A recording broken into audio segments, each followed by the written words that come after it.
Please introduce our next guest speaker, Christi Berrong-Barber. Ms. Christi is the founder of Molly Angel Project. She spent her career as a healthcare professional and is currently the Occupational Health and Medical Legal Services Coordinator for Capital Orthopedic Clinic in Flowood, Mississippi. She founded her outreach after personal tragedy led her to touch the lives of people facing the daily struggles of addiction, and has used the platform to make changes to policies in Mississippi that prioritize helping people survive the daily epidemic of overdose and finding paths to recovery. We're excited to hear what she has to say. Today we'd like to honor Christi Berrong-Barber.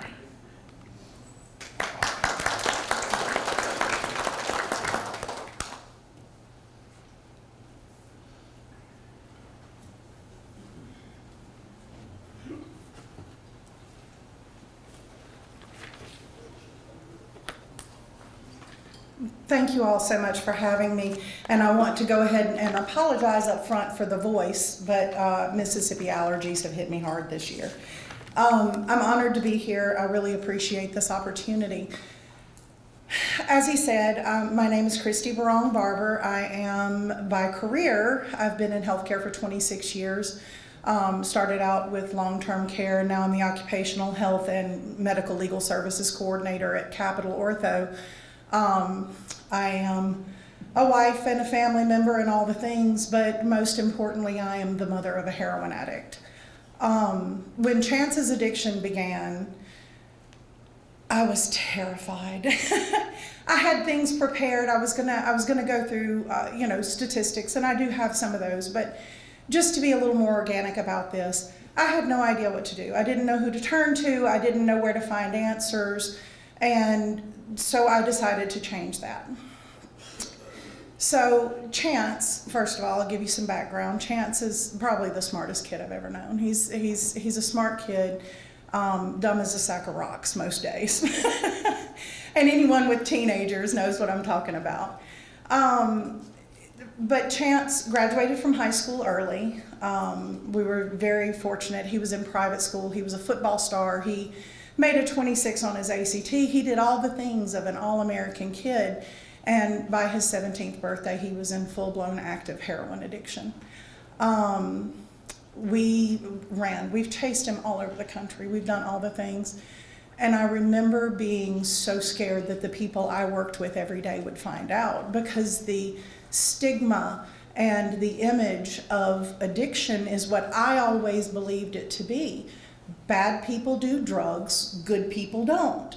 And that's just not true. It's not true at all.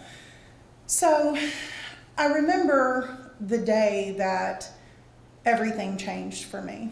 It was May 5th of 2016. Chance was 17 years old.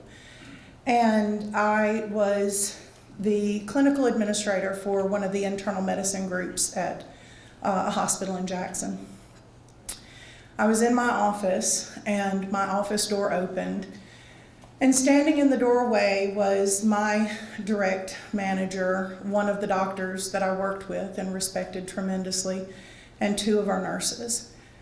And when I saw their faces, I remember saying, if he's dead, you have to tell me now. I have to stand up and walk out of here, and I have to have my dignity. And that was the day that they found out that my son was addicted. He had overdosed. One of the first responders recognized him, knew he was mine, and took him to the hospital that I worked at. And thankfully, they got him back that day. But the thing that changed my entire outlook happened when I went back to work.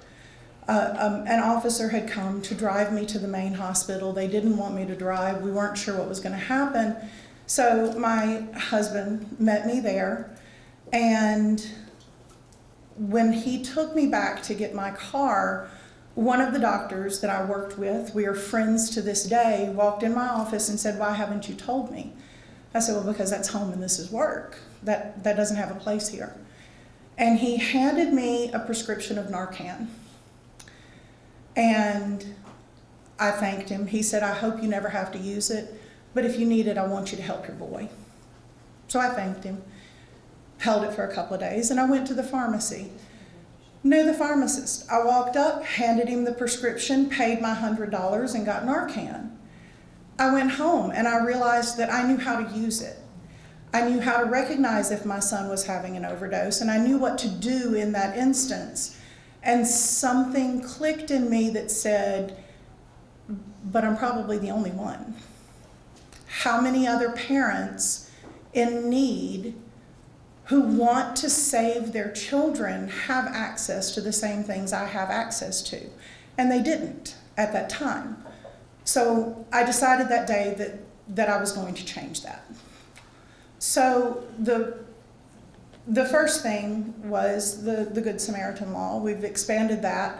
It now includes people who call for help in case of an overdose. We made Narcan available through a standing order. You don't have to have a prescription anymore. It's still extremely expensive. So here recently, we've reduced the price on Narcan. Mississippi is making great strides in this fight, and I'm very proud of that fact. I know Attorney General Fitch spoke earlier about fentanyl testing strips. We worked on that bill last year, and thankfully it was passed. Anytime you can get politicians on both sides of the aisle to agree on something, you've hit on something pretty big. It passed the House and Senate almost unanimously. There were only 3 votes against decriminalizing fentanyl testing strips last year.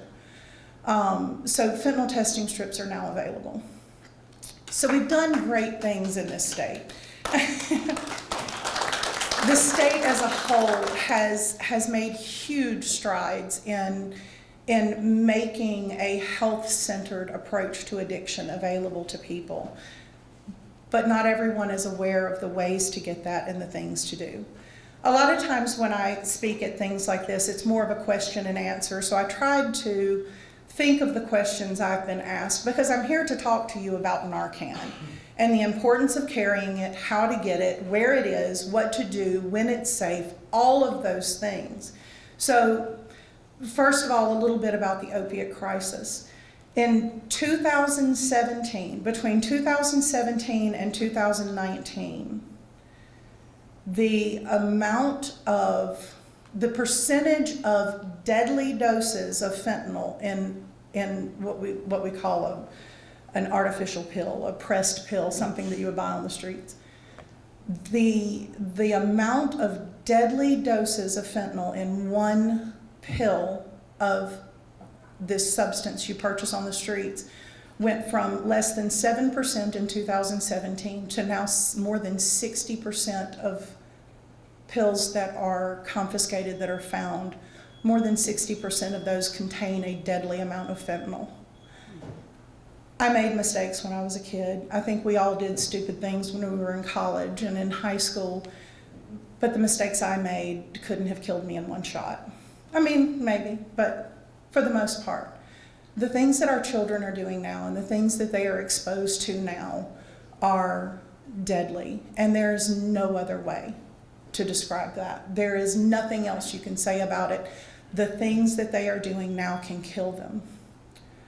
One of my lines in the sand when Chance was wreaking havoc was I never posted bond for him. He had bond posted several times, but when all of this started for me, one of the things that I was told to do, you go find a meeting and you meet people and you learn how to deal with your child being addicted. And the one piece of advice everyone gave me consistently was tough love. You got to cut him off, got to let him go, let him hit rock bottom. And I remember thinking that I was going to fail miserably, because the one thing I know is that I can never not be there for my child if he calls me. But you can have healthy boundaries with that. One of my boundaries was that I wouldn't post bond. If you did a big boy thing and you went to a big boy jail, then you had to sit there like a big boy and wait until you faced your consequences. But if my son called me and said, "Mom, I'm hungry," and I said, there's nothing I can do about that, and I found out the next day that he had died of an overdose, I'm the one that has to live with that, and I can't. So I set healthy boundaries for myself. I talked to him about it. He came out of rehab, and he has truthfully never disrespected any of our boundaries. In our home, he has left because he said, quite frankly, Mom, I'm going to go get high, and I know I can't come here. So that approach has worked for us. So I had to sort of learn to navigate all of those things by myself. One thing that I've done with the Molly Angel Project, and I feel like I need to back up a little bit here and tell you the origin of the Molly Angel Project. When Chance was in high school, he fell in love as only children can fall in love. He and Molly were high school sweethearts. I'll never forget when my 14-year-old looked at me with his big blue eyes and said, Mama, she's my soulmate. I said, boy, those are some pretty big words.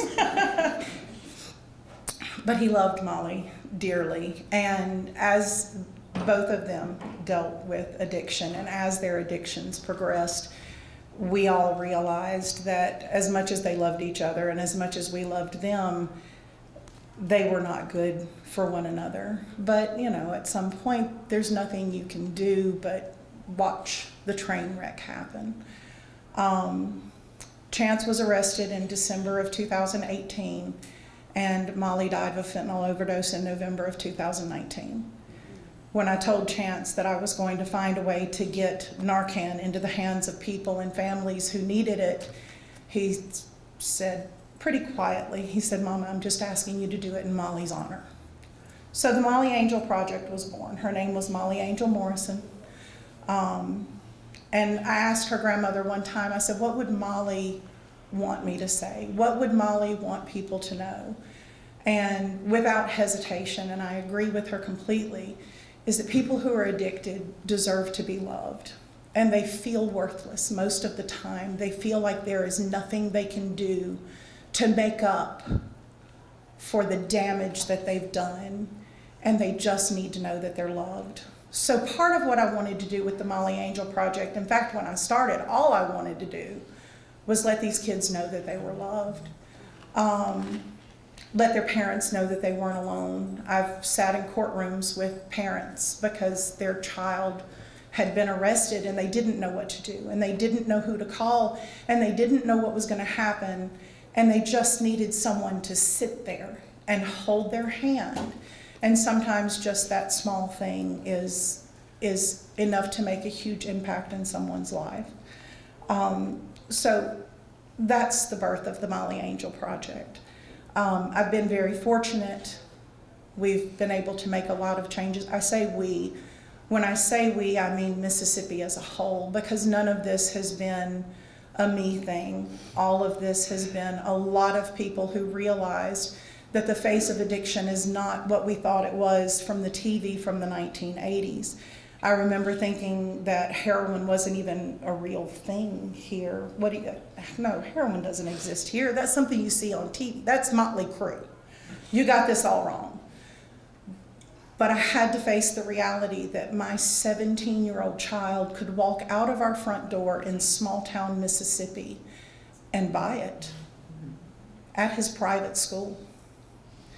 So facing that, knowing that everything I had ever believed was wrong, was the first step in my journey to doing something to stand up for these kids. They just need to know that they're loved. So to the point of my being here, Narcan. I know that Attorney General Fitch was talking about the availability of Narcan through grants, being able to purchase it. The first thing I want to tell you is that yes, as a bondsman, you would have to purchase Narcan, but it is available to everyone. You can go to the Mississippi Department of Mental Health has started a website called OD Free Mississippi. Answer a few questions, and they will mail 2 doses of Narcan to your house. Unfortunately, in the people that I'm dealing with, most of the time they don't have a house to get mail, so it's me. So But you can all get Narcan that way. It is no cost, there's no charge for that. And if you need Narcan, and I would highly suggest that everyone carry Narcan, there are roughly 20,000 people in the Mississippi Department of Corrections right now. That doesn't include state or county jails, but roughly 20,000 men and women are incarcerated in state prisons in Mississippi. The estimate is that over 80% of those are there as a direct relation to some sort of addiction or substance use disorder. I know that the politically correct term for it is substance use disorder. I tend not to call it that because addiction is not pretty. It's not publicly correct. There's nothing proper about it. It's addiction. But most of the people who are incarcerated right now are dealing with some form of addiction. And they are there as a direct relation to that addiction. And quite frankly, they're not getting the help for it that they need. So they're sitting there exposed to other people who are dealing with the same things, and they're not getting any of the coping skills that they need to do better. That's a pretty big number, 80% of 20,000 people. And unfortunately, it just progresses. But Narcan is available to all of you, and it is so imperative that everyone here know how to use it and have those questions answered and know when it's appropriate. The answer to that question, and this is going to kind of be the question and answer that I normally have, when is it safe to use Narcan? Always. I'm going to get a little bit medical here. So opiates work on receptors in the brain called mu receptors.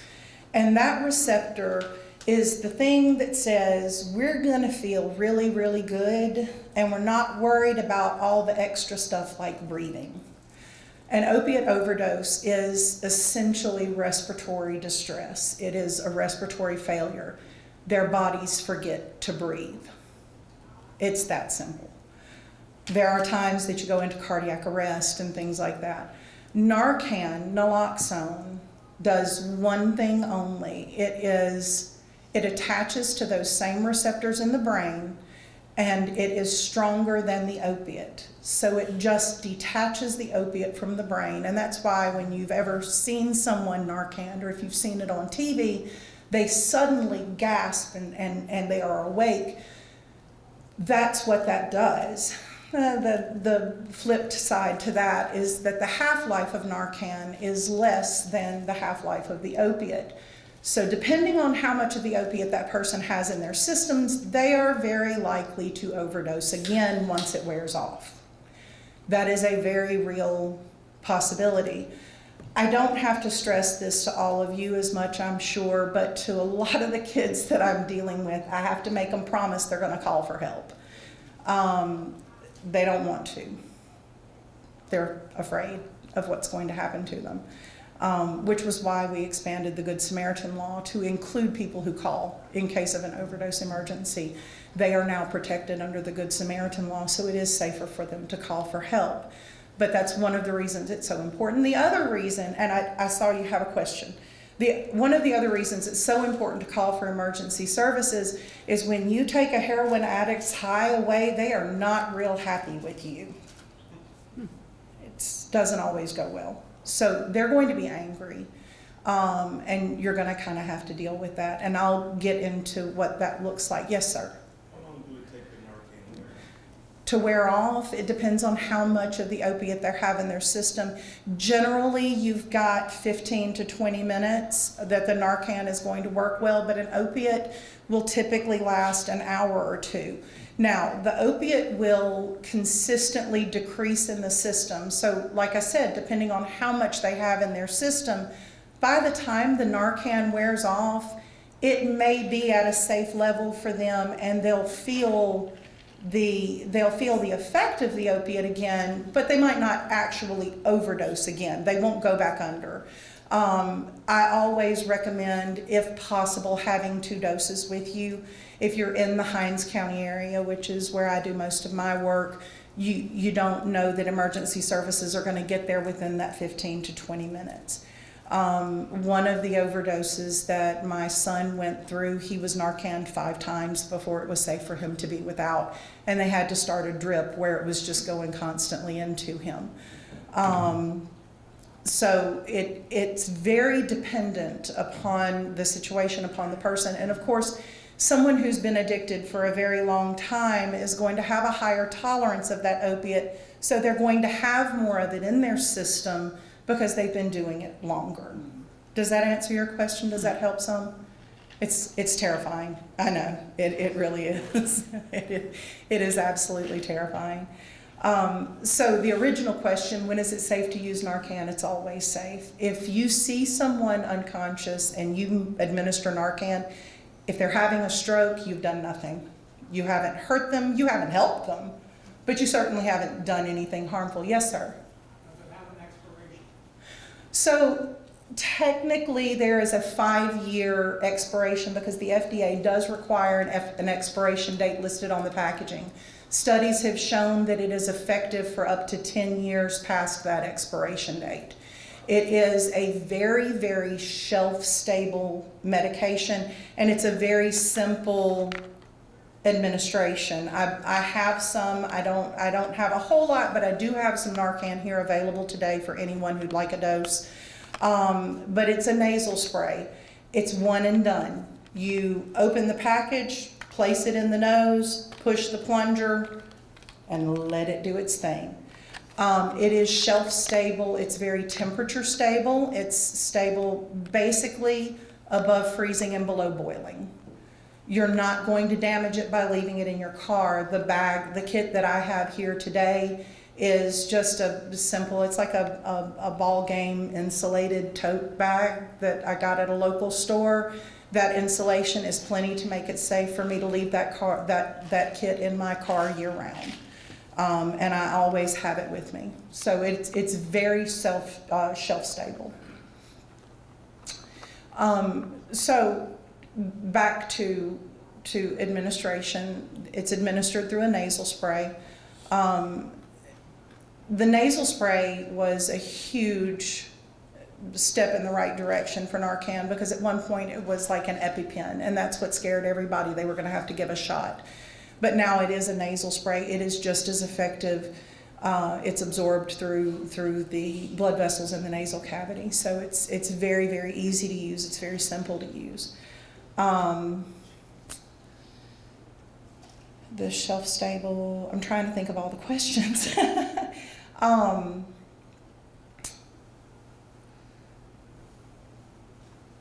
Above freezing and below boiling. That's the big thing in Mississippi. In Mississippi, the weather is so unstable. People ask if they can put it in their glove box, if it's safe in the glove box. It absolutely is safe in the glove box. Typically, if someone goes into an overdose, and I'm saying this more for other people, how long after the breath stops? Because it's a certain amount of minutes to be brain dead without oxygen. How long afterwards can you administer the Narcan? So you can administer the Narcan at any point in time. The person doesn't have to be breathing to absorb the medication. Brain damage does start to set in after early stages, after about 4 minutes of a lack of oxygen to the brain. If they have a pulse, then you still have the opportunity to resuscitate them. I don't know a lot about your regulations or your requirements for what you do. But is anyone here CPR certified? Do you keep CPR certifications, or do you take those classes? No? Okay. So it's certainly not a requirement, but it's one thing that I do recommend is just rescue breathing. You don't have to know CPR. You don't have to beat on the chest and count the counts or any of that stuff.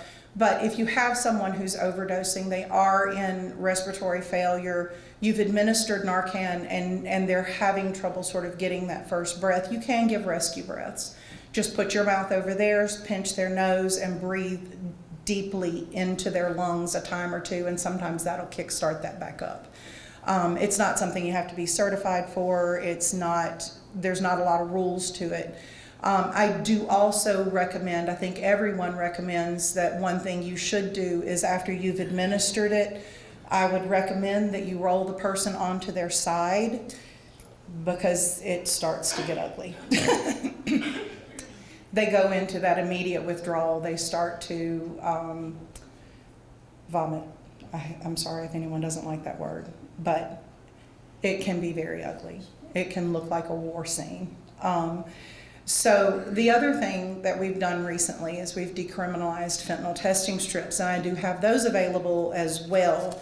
I wanted to show everyone what that looks like. People think, you see on TV. I don't know about you guys, but everything I thought I knew about addiction, I learned on TV. I was very wrong, but I thought I had learned everything on TV. So the fentanyl testing strips, people think they have to have a certain amount to test, and you have to have a certain amount of water, and it's very complicated. A tiny amount of a substance, just the powder on the outside of a pill. Take a bottle of water and put 4 drops of water in that cap, in that bottle cap, with a little bit of that, and the fentanyl testing strip will pick it up. It just looks just like any other testing strip. It's almost instant to tell whether or not something's contaminated with fentanyl. And I'll tell you, one of the most popular things that I have been asked for fentanyl testing strips is for friends in the healthcare community whose children are in college. Their daughters are going to bars, and the fear of someone dropping something in their drink is very, very real. And I was surprised by the number of parents who came and said, do you think it would be a good idea for my daughter to learn what to do and how to use this? And it absolutely is. When I started distributing Narcan, I sat my nieces and nephews down and I said, so this is what it is. I want you all to carry it, keep it in your backpack. And they all said, Sissy, we don't do that. We saw what it did to Chance. We're not going to touch that. I said, well, what happens when you walk in the bathroom at Heinz and you see someone on the ground? You have to live with the fact that you were not able to help someone. One of the only times I call it in the wild, one of the only times in the wild that I thought I was going to need Narcan, my husband and I were eating at Captain D's, and a kid walked in and went to the bathroom and had not come out. And I told him, I said, I'm going to need my kid out of the car if he doesn't come out in the next couple of minutes.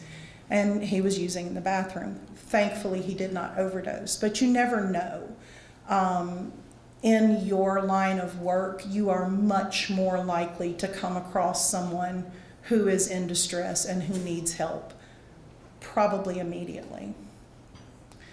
I know Charles and I were talking about my son one time, and when he contacted him, he was high.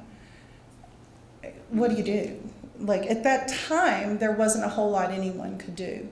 So that's why it has become so important to normalize these conversations and to normalize carrying Narcan and talking about it and understanding it and knowing and being comfortable with using it, which again is why I'm so honored that you all had me here today.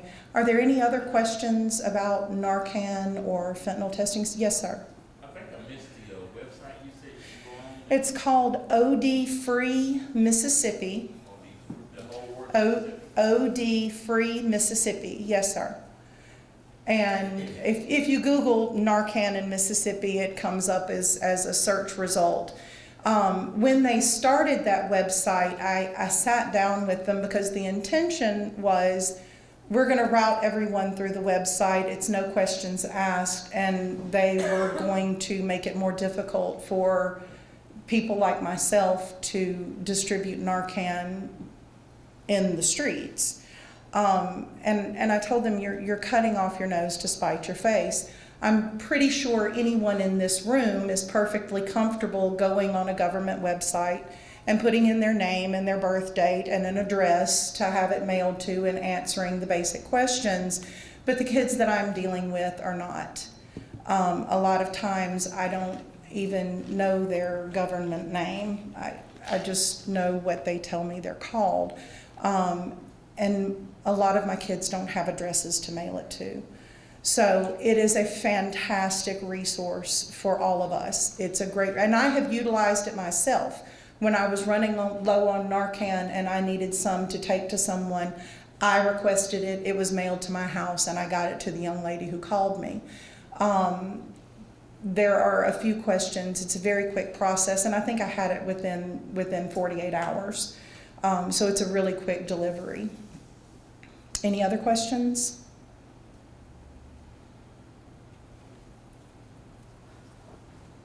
Okay. Thank you all again for having me. I really do appreciate this opportunity. Yes.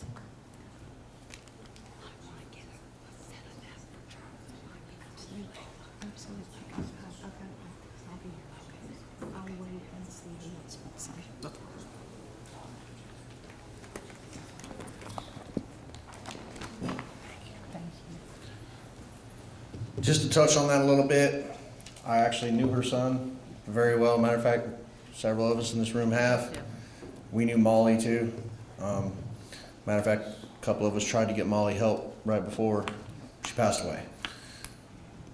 I'm really glad she come and talk about the Narcan on a recovery standpoint. I don't know how many people in here do fugitive recovery. I know we do quite often. We're coming across it, fentanyl, daily almost now. I mean, we're running it almost daily. When we pick someone up, you'd be surprised what they have in their pockets that they're not getting in my truck with. And like the Attorney General said, and she's touched on, if you get that stuff on you, you might not need that Narcan for the defendant or your client. You might need it for yourself or your partner. So I You know. don't want to interrupt. Oh, go ahead, Charles, go but ahead. I do want to, this is something that has come up before. Fentanyl it was created for a very good purpose. And again, I'm in healthcare, I see it every day.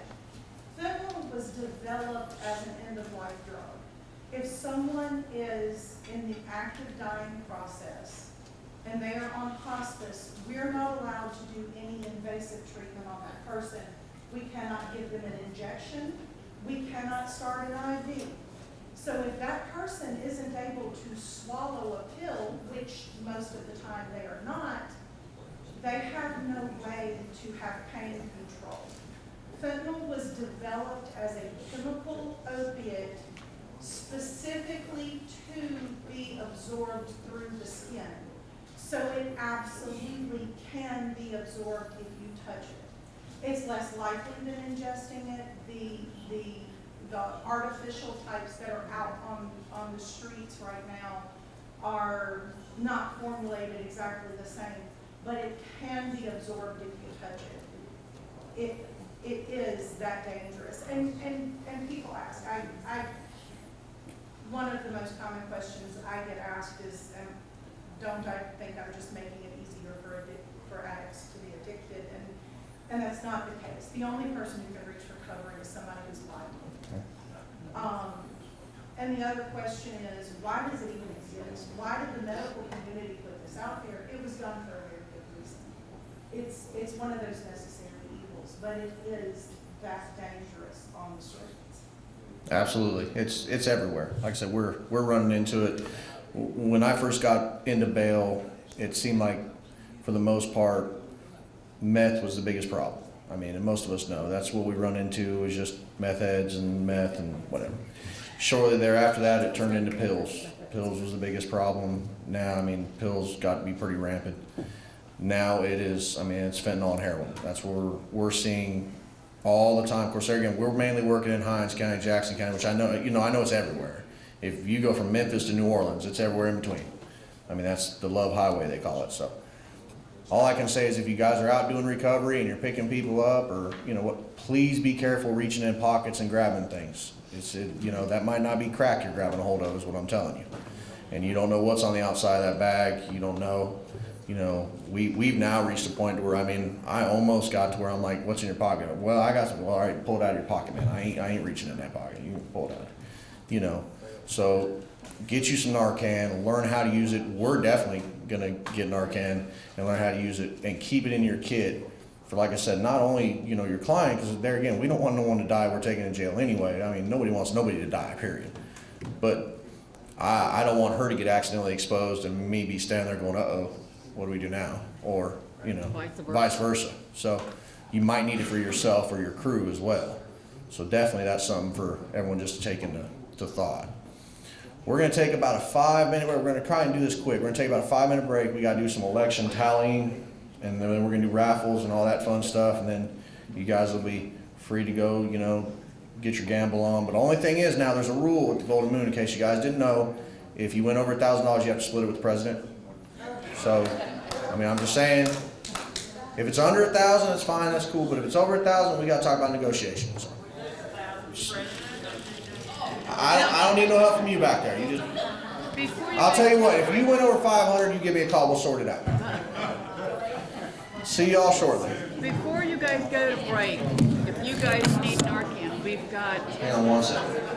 I've got the Attorney General that's gonna be providing this Narcan for us. So if anybody needs some, I plan on getting it for everybody here. All you have to do is let us know. Yes, please don't deplete her whole supply, because she's on the front line trying to save it as we need it, so.